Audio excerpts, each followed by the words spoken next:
C'est là, je me tourne vers vous.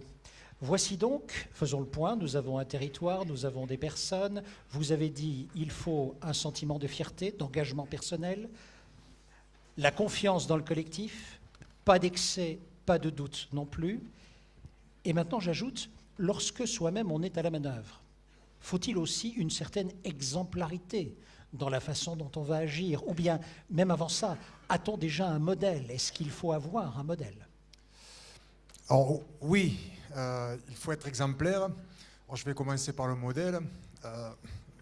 Moi, j'ai eu un modèle quand j'ai démarré, c'était Jean-Pierre Rive. Voilà, donc c'est comme ça, c'était mon idole. Et donc, de tout ce qu'il faisait, de tout son engagement sur le terrain, de sa communication en dehors, voilà. Enfin, j'avais envie de faire tout pareil, jusqu'au poids, la taille et tout. Enfin, voilà. Donc ça, c'est le côté vraiment idolâtrie.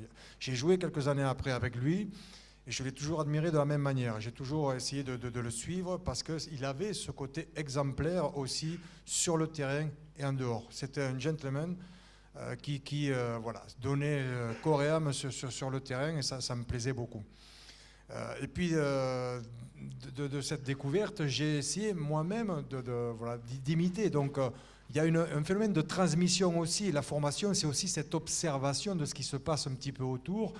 Et donc, des responsabilités que j'ai eues dans le club, de capitaine ou de joueur leader, peu importe, j'ai voulu transmettre des données que j'avais reçues comme ça d'autres personnes. Et donc, c'est vrai que quand on s'engage dans une équipe, quelconque équipe, dans son équipe qu'on a, dans son métier, c'est déjà d'avoir des comportements irréprochables.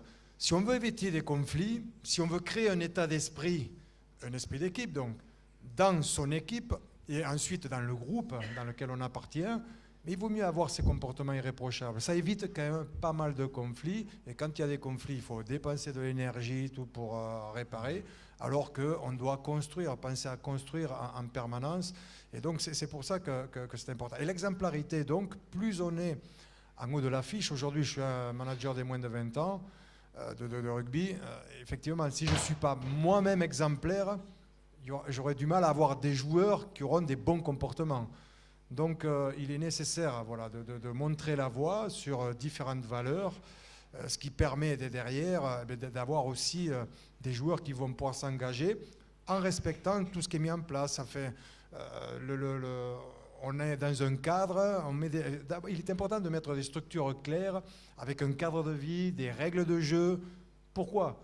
Parce qu'au moins on sait où on est, jusqu'où on peut aller, ce qu'on peut faire ou pas. Et à l'intérieur, qu'il y ait de l'initiative, que tout le monde puisse oser, s'exprimer, etc.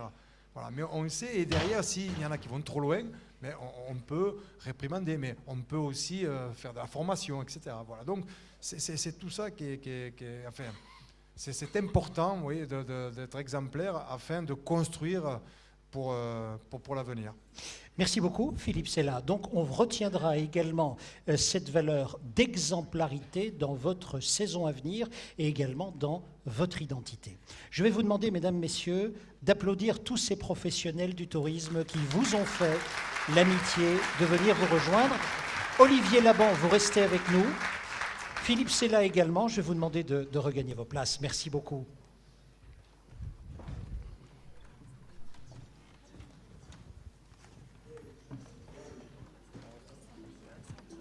Non, je vais le faire maintenant. Faisons le point. Un touriste voyage à vitesse lumière sur les sites, sur les réseaux, et il commente ses vacances chez vous. Les autres touristes viennent voir d'abord ce qui se dit sur vous. C'était bien ou c'était pas bien.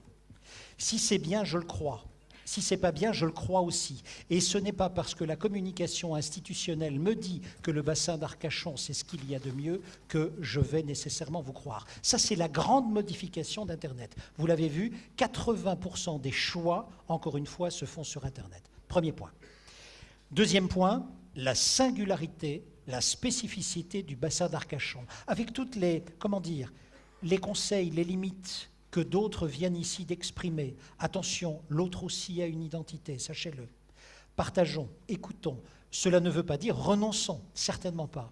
Soyez vous-même, n'oubliez pas, l'autre vient également pour vous.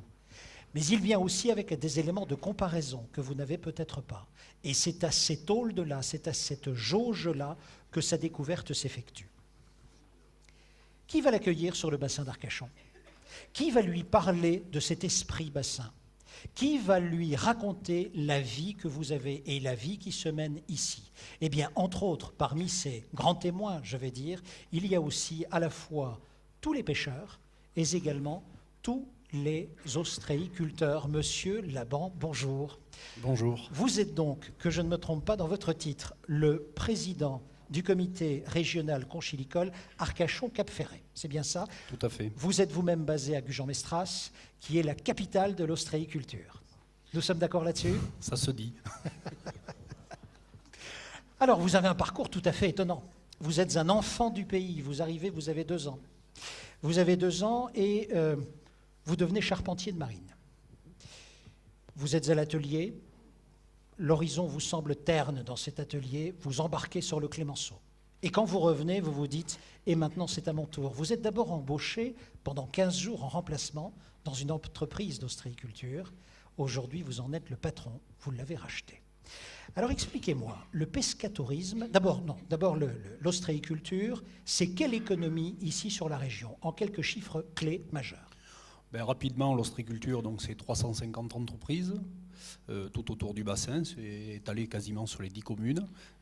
C'est 10 000 tonnes d'huîtres produites par an. On est leader en termes de production de naissain, la semence, sur toute l'Europe. 70% des huîtres produites en Europe sont issues du bassin d'Arcachon. Donc on est vraiment la nurserie de référence en France, naturelle.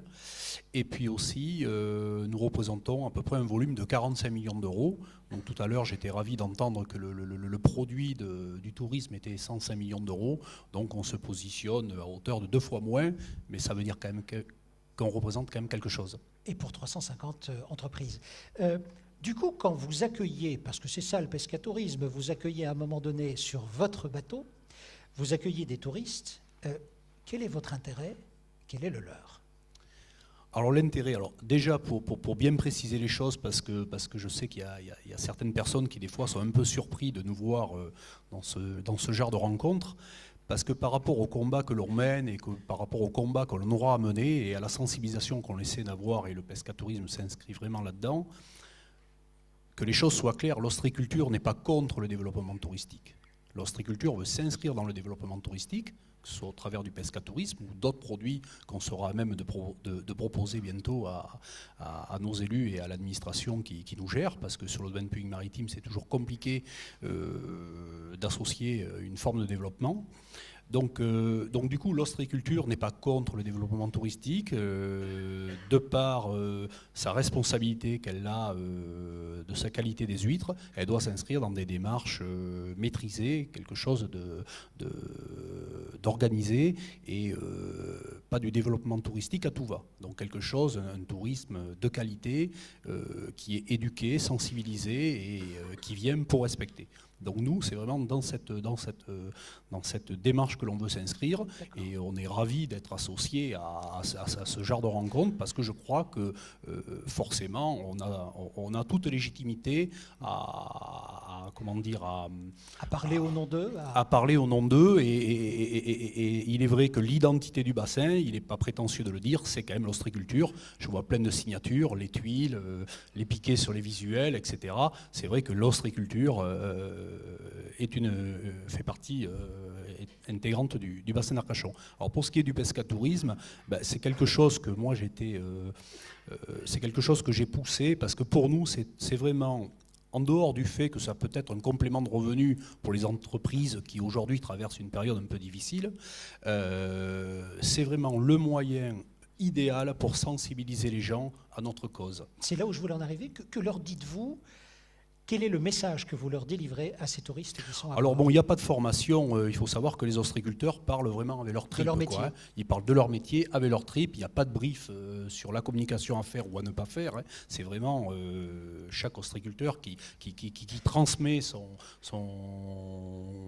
qu'il peut ressentir. Et donc, au travers d'une journée avec lui, c'est un peu l'esprit vie ma vie, quoi. Au travers d'une journée, que ce soit pour les ostréiculteurs comme pour les pêcheurs, hein. Mon collègue, j'en profite Jean-Michel Labrousse, Jean-Michel Labrousse, là, pour l'excuser, il a été pris au dernier moment sur une réunion qui aussi pose des problèmes à la pêche, donc il a passé en priorité, mais bon, je veux dire, on parle le même langage, que ce soit la pêche et l'ostréiculture. Donc au travers d'une journée, que ce soit sur un bateau de pêche comme sur un bateau ostréicole, eh bien, on va présenter nos produits, présenter notre métier, faire valoir les valeurs qu'il faut incarner pour pouvoir faire ou la pêche ou l'ostréiculture. Ce sont des métiers, Philippe Sella tout à l'heure parlait de combat,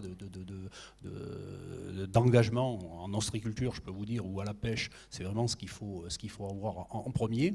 Et donc, ça nous permet, toute cette histoire d'écologie, de sensibilisation au milieu, etc., où l'ostréiculture va se mettre en travers du développement, plaisance et compagnie, et bien ça va nous permettre, au travers d'une journée, de mieux sensibiliser le touriste à ce qu'est la fragilité du bassin et faire comprendre qu'il y a peut-être des limites à ne pas dépasser. Et je pense que c'est l'outil idéal. Et en plus, globalement, ça se passe en général dans de bonnes conditions. Il faut savoir que ça se fait essentiellement au beau jour, donc, où on est capable de présenter le bassin sous son meilleur œil, avec à la clé une bonne dégustation de produits. Et donc, J'imagine. Simplement, le touriste est étonné quand vous lui expliquez cette fragilité du bassin, quand vous lui expliquez vos métiers difficiles parfois, il est étonné de cette rudesse et également de cette fragilité.